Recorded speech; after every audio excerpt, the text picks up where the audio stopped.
is Ingrid Hunkeler. Thank you. Please welcome. Thank you very much. Oh, not three, yeah. In Switzerland, yeah, I know. Thank you. Ingrid is a co-founder of a World War Forum, sited in Genève, in Switzerland. Right. Okay, French Switzerland, so Genève. I don't know in English what's it, Genève? Geneva. Okay, Geneva, thank you, Geneva. And she offers us an industrial panorama about VR, so virtual reality, from one of the most important international observatory, because that is World War Forum. Ingrid, thank you. You have 10 minutes for us. So, good evening, everyone. First of all, I want to thank you, Simone, for inviting me here. I had prepared, as you know, a slideshow to explain with images what is VR. So, before starting, I would like to know who here in the audience is familiar with VR. So, and the people who are familiar with VR, how many of you do like 1 hour a day VR at home? Nice to meet you. So, so that's where I want to get at. We are talking a lot about VR since 2016. Why do we start to talk about VR? It all started, VR is nothing new actually. It started in the 60s and came on the market in 2014 when Facebook bought Oculus for $2 billion. That's the big thing that made VR come as a subject. Next, why do I talk about that? I'm representing World VR Forum as investor, co-founder, and investor. So 3 years ago, exactly 3 years ago, that was in October 2015, we started with Salar Shana, who's the tech savvy behind it, the World VR Forum. And when I started with him, I have put some money from my pockets in there. Then we worked on the first forum that was in 2016 in Crans-Montana, Switzerland. And then I slowly told the team, like, okay, we had a big success. Now I'm taking my distance. You're on your way. I'm sure it's going to be okay. And I can take my distance and I'll have the return on my money. 2018, I come back. Why? Because we have had many changes in our organization. That's one. But number two, my investment, okay, my investment did not come back. And so I started asking myself questions like, what about the market? What about VR? What's happening? And as a matter of fact, I'm not the only one asking that question. I'm just taking an example. The Canadian firm IMAX that has opened in 2017 7 centers, VR centers, has announced a month ago that they're going to close the third VR center that was located in New York. Very confidentially, Arte, the TV Arte, French and German TV channel, has announced they will stop producing VR content. So, question mark again, what is happening with that medium? Everyone is, or was and is, very enthusiastic about it, but what is happening today? So, it's time to think. It's time to put things, to align all this and to look at it. What is happening? On one hand, we have different devices, too many different devices. We have platforms, distribution, but they're so various that whenever you produce a piece of VR, it is for one device, not for all of them. And if you want to distribute it on other devices, you have to redo the whole thing. It's a cost, it's an additional cost. So today I think we really have to rethink the whole VR market.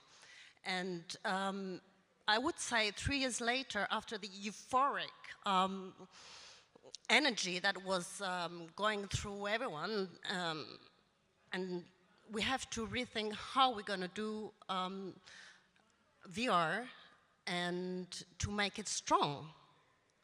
So we're talking about, on one hand, all the technology to produce it, and on the other hand, content. So I'm just going to make a parallel with Joël, who was talking, who's not VR, but on the digital side, and who was talking about too much content. So we in VR, we have the opposite here. We have too little content. There is content, I mean, there is, but not enough quality. So we have to start founding good quality VR, and this is the main thing today. So okay, cool. Produce content, but who is going to finance it? That's the main question. Everyone is looking for it.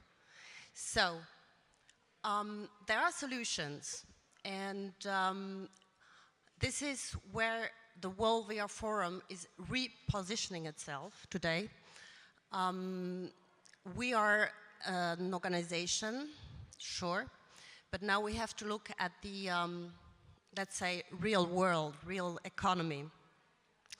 My partner, Salah Shana, is very often in China, and he's now in China, came back in between, but the very last event he went at was in Nanchang, China. That's about 2.5 hours from Shanghai. And so the very interesting thing in China is that, where we're pretty much well implemented, the really interesting thing in China is that the government is really putting a lot of attention and means on VR, AR, let's call it XR. So he was attending that, or even invited as a, to talk during that event that costed something like 25 million. Interesting. And Mr. Jack Ma was invited there as well. And I would like, sorry, because I don't know it by heart, but I would like to read what Mr. Ma said, and I think it all, we have to learn out of that and to be really attentive. Sorry about that. So Mr. Ma says, only when it fuses, talking about VR, with the internet, big data, and cloud computing, will VR develop from a toy to a key technology that can solve real problems. We look forward to especially how it will change education and medicine. Okay, basically what he says, VR should integrate with other technology, the real economy. That's where we stand at. So how do we make VR real, into the real economy? So that's another question we have to ask ourselves. So I'm not here to give you any answer yet. I'm here to pose questions. The answers we are working at with Solar in that sense that, okay, we have had these 3 events, annual events now with the World VR Forum in Grand Montana. Lots of success, worldwide known, you name it, Sundance, Shai Frido, who says we are the best event about VR, and so on. Right, now this doesn't bring yet any means to the whole VR family. I say it on purpose, family, because whenever and wherever I go about VR, we are the same family. And we end up meeting more or less the same people. So what I realize is that there is a will, there is a belief, and VR is not dead, definitely not. AR is coming. We're all waiting for AR, because this is going to give another dimension to VR. And we have to decide and probably to figure out some rules now to have a main stream on whatever we produce technically, and the means to distribute, to see the supports, of course, and how we're going to distribute, because again, Joël, who's not in VR but in the digital, I guess we're facing the same problem. It's about distribution as well. So Joël was saying, well, do as many events as you can and distribute there. It's an idea, but I think you have, as far as I'm concerned about VR, you have to be more precise, and we have to gather our efforts to have a bigger impact. So I'm just going to give another example. What makes the impact? So I mentioned, for instance, Oculus, Facebook, who bought Oculus, so that's where everybody started talking, and Now, the thing is, the very latest VR piece that is called Sphere, made by the French Connection, Atlas 5, sold its trilogy for 1 million, for instance. And that's, again, something we talk about. So the numbers, the numbers are actually talking. So what I believe strongly today, I will give two answers, or two directions we should really head for, is the B2C. That means we have to educate the people what VR is, so we have to communicate. And so that's why I'm really sad I don't have my the pictures, because this is what I always thought for VR.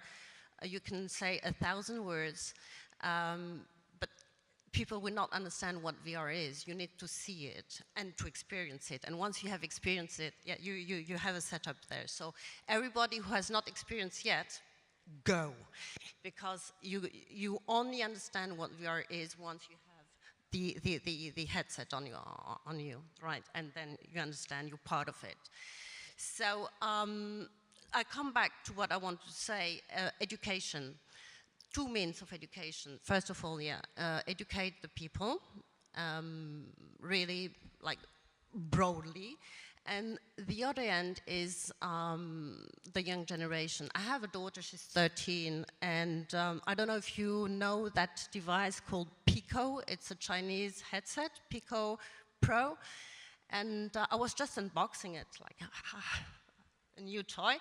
And my daughter, who's 13, who doesn't know much, I haven't taught her anything. And she came along, opened the box, and in a matter of 5 minutes, where actually there were 2 Pico Pro, I was still, and I'm in there for 3 years, right? And I was still like putting it up.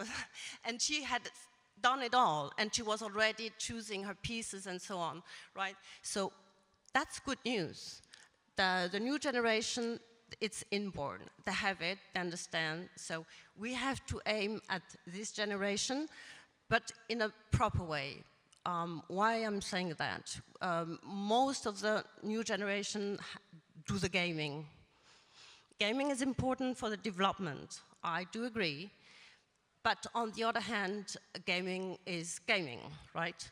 And well, we are in the center of lecture here.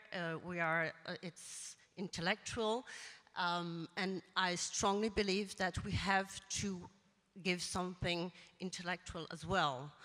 We have to deliver something that goes beyond the game, right? So that's how I think, and I believe we'll go beyond. That means educate the people, show them what VR is, what XR is, and also approach the schools, museums, and so on, with VR and VR content, and give them the opportunity to use it effectively to learn. That's one thing. And the other pillar I really believe in is the medical side of it. And I believe we can do wonders with that, not only here in our world here, but in all the developing world as well. So that's my message today. I'll leave you with some questions, and if you have any questions afterwards, I would be really happy to answer them. Would you have any answer? Yeah? Maybe the audience, there are any questions? Yeah?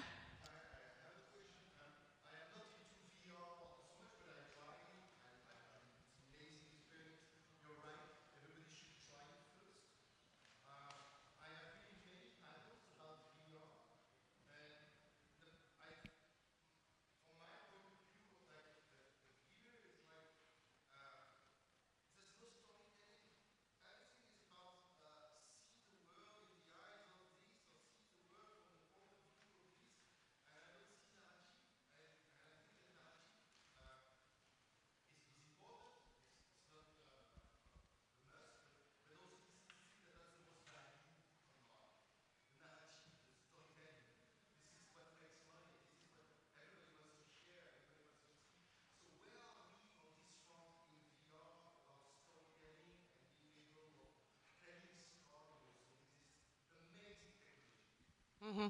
It's a good question.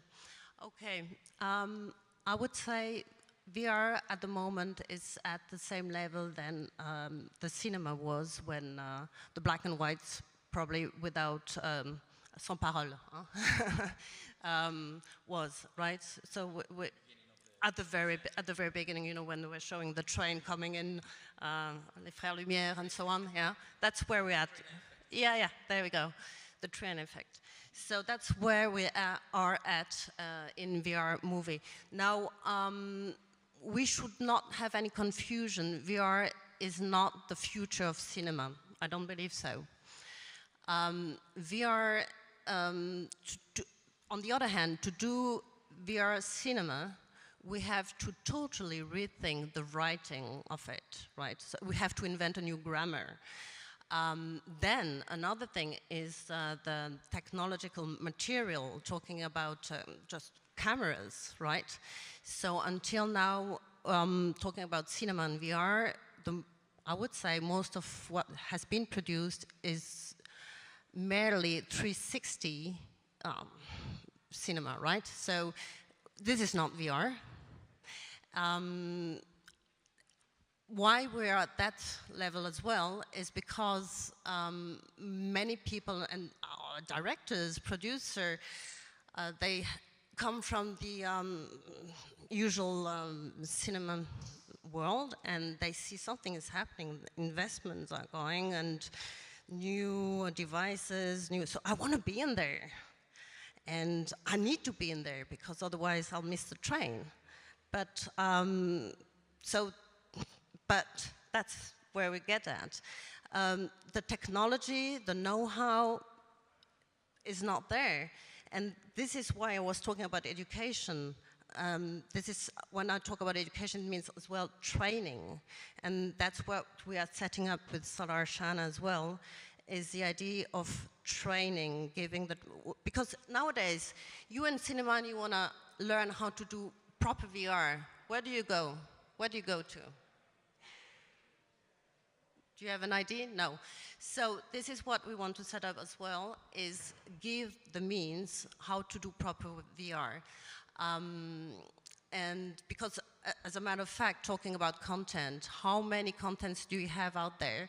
And you look at them and you feel like puking. I mean, just because they did not respect the techniques, not to make you feel seasick, right? That's one part. So to come back to your question, that is a good question. We are at the very beginning, and we have to rethink it totally. Yeah. Did I answer? The-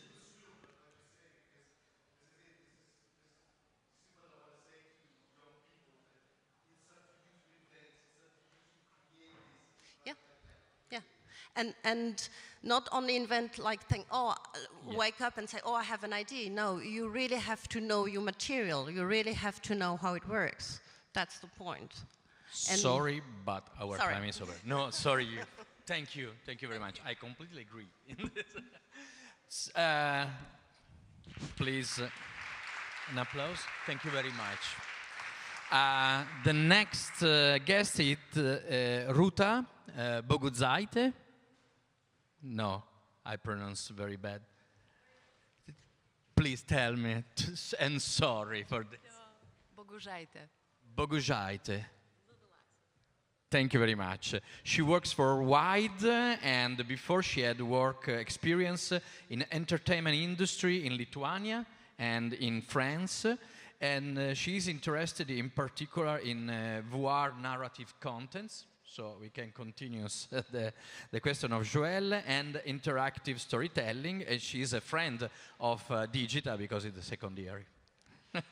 Thank you. You have 10 minutes. Well, first of all, thank you for having me and having me the second year, which is really exciting to be back, to see the market growing, and to see also the dialogue that we have about VR and XR developing. Just a little note. I actually today I'm here as an employee of SkyLights. So no longer Wide. I changed my job, and I wanted to tell you a little bit about it. So yes, my background is coming from entertainment, starting from traditional film, more or less with the main focus on distribution. But before joining SkyLights, I have been interested in interactive storytelling and VR for a while. My previous position was at Wide, which is international sales agent, and we also had a catalog of VR experiences that we distributed worldwide, and I was one of the team members that helped to create it. Today I work at SkyLights, and SkyLights is very different. We are offering a cinematic VR entertainment to passengers. So what we do, we actually do a B2B solution, which includes our proprietary headset. So we develop a hardware in-house, software, content licensing, and operations. Operations, it means the hardware delivery, cleaning and maintenance, updates of the content across our different deployments worldwide. So we work with travel operators in Europe, in Asia, in North America, and this is not easy solution to manage. Maybe I can show you a hardware. So this is how it comes to the passengers. And passengers, what we mean is passengers in the planes, in the airport lounges, in the trains, in the cruises, and in the hotels. It comes in a little pouch like that.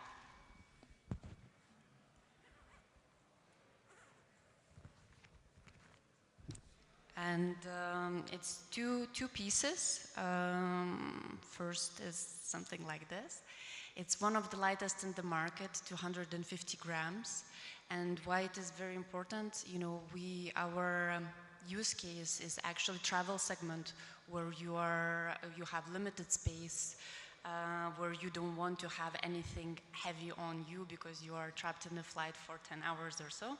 So lightweight is very important. And it is paired with the Bluetooth headphone. So this is our technical hardware solution. On the content side, we support diversity of content. Our focus is cinematic films and VR. And yes, films. We do license traditional 2D and 3D films.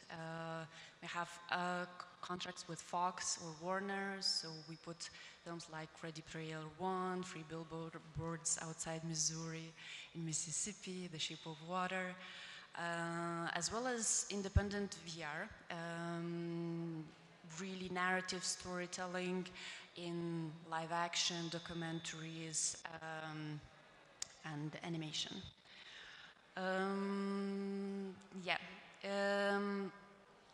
Our current use time of the headset is 4 hours. This is an average usage time, which is, I think, a lot for VR headset. But maybe it can be explained that we normally put these headsets on the long-haul flights, so people have a lot of time to watch it. Other than that, it means that people watch at least 2 full feature-length movies and some of the VR on average, which is great. It's full HD per eye. It's two screens, which gives you a very different experience from a lot of headsets currently in the market. Yeah, maybe Simone, you have a question? No, maybe the audience have a question. Is better. I got a question because from your point of view, you can profile an audience of VR cinematic experience today, because for me it's difficult to describe very young, not young, ex-TV, old. What is the audience for you? What kind of people buy the helmet of this kind of devices? You can profile that. Okay, so we are B2B. So what is a little bit tricky in our case that we often don't see our end consumer, people that actually watch something on the headset, and it usually is offered for free in business and first class passengers as a way to differentiate the service, or let's say on the low cost airlines as a rental. And consumer, so it is very, very different because we work with different type of airlines, let's call it like that, business class or first class, and then also low cost.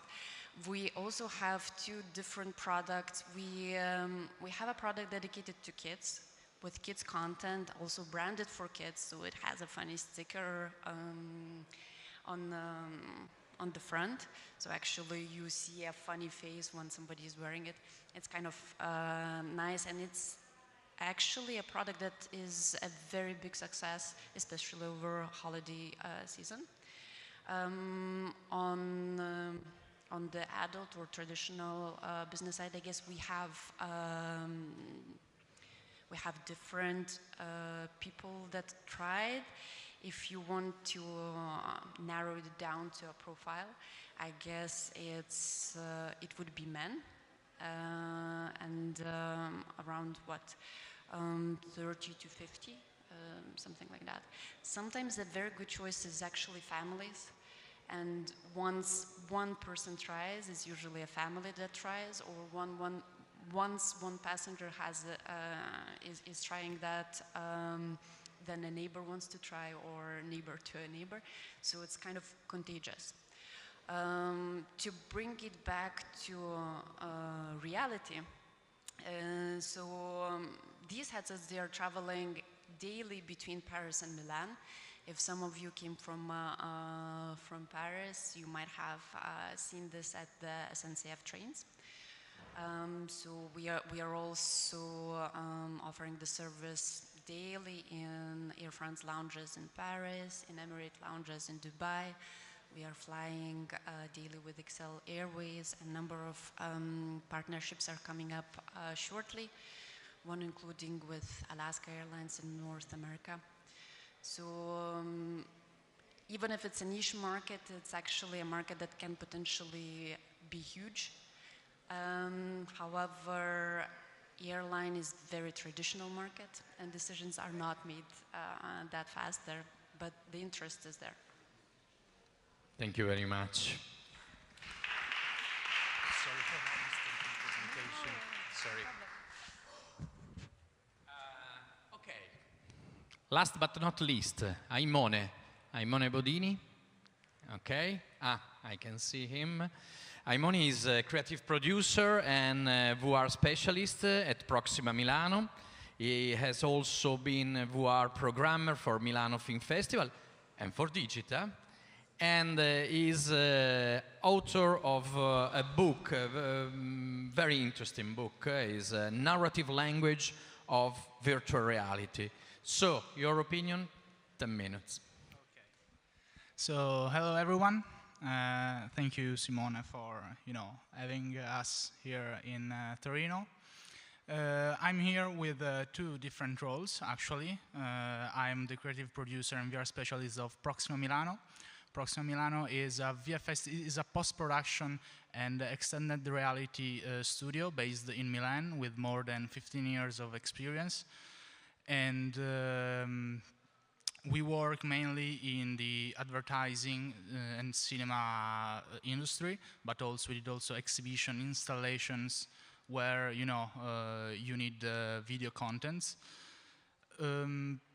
We have launched this year a brand new 4K color grading suite, and we are here at the Torino Short Film Market supporting the projects selected at Oltre il Corto and Digita, offering a session in our brand new color grading suite to one of the projects, the winner. We have also an R&D department where we developed our custom pipeline for the post-production in order to make the process smoother and quicker. And since, let's say, 4 years, we also started to develop and explore the fantastic XR world. This led us to produce contents both for clients. As I was saying, we are based in Milan and there are a lot of brands there. We also produced our own original contents. That's why we've been recognized in Italy as one of the main studio working in the XR field. That's why we are here at the Torino Short Film Market, and that's why we are also partnering with organizations and events like the Warfare Forum and the Milano Film Festival. I've been also the VR programmer at the Milano Film Festival, and I'm also the VR programmer here in Torino under the artistic supervision of Simone. The experiences that we are showing are right there in this room. And they are the proof that there is a market, or at least that you can get some money, some fundings in order to produce these new kind of contents.